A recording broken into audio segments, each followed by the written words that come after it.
राजस्थान में इस महीने चुनाव होने हैं और चुनावों को देखते हुए जहां एक तरफ बीजेपी सत्ता पर काबिज होने के लिए चौतरफा जोर लगा रही है, तो वहीं सत्ताधारी कांग्रेस भी हर चुनाव में सरकार बदलने के ट्रेंड को तोड़कर सत्ता में वापसी के दावे कर रही है।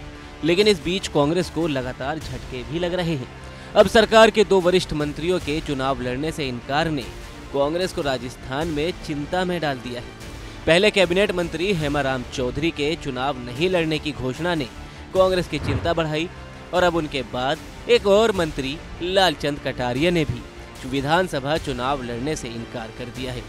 ऐसे में दावा किया जा रहा है कि लालचंद कटारिया के परिवार का कोई भी सदस्य चुनाव नहीं लड़ेगा। अटकलें थी कि कांग्रेस लालचंद कटारिया को झोटवाड़ा सीट से मैदान में उतार सकती है, लेकिन कटारिया के चुनाव लड़ने से इनकार ने कांग्रेस को मुश्किल स्थिति में डाल दिया है। कांग्रेस की चिंता झोटवाड़ा सीट से ज्यादा है, क्योंकि इस सीट से बीजेपी ने सांसद राज्यवर्धन राठौड़ को उम्मीदवार बनाया है। तो चलिए अब आपको बताते हैं कि कटारिया के चुनाव न लड़ने के पीछे क्या कारण है।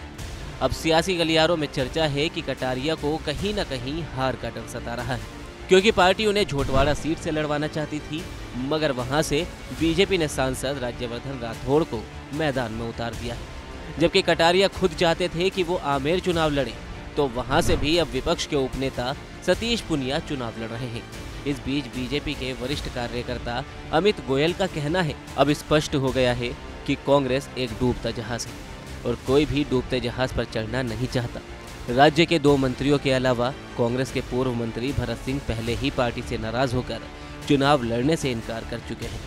वे सीएम को पत्र लिखकर ऐसे मामलों की शिकायत करते रहे हैं, लेकिन किसी ने ऐसे मुद्दों पर संज्ञान नहीं लिया। अमित गोयल ने कांग्रेस द्वारा उम्मीदवारों की घोषणा में देरी पर भी चुटकी ली।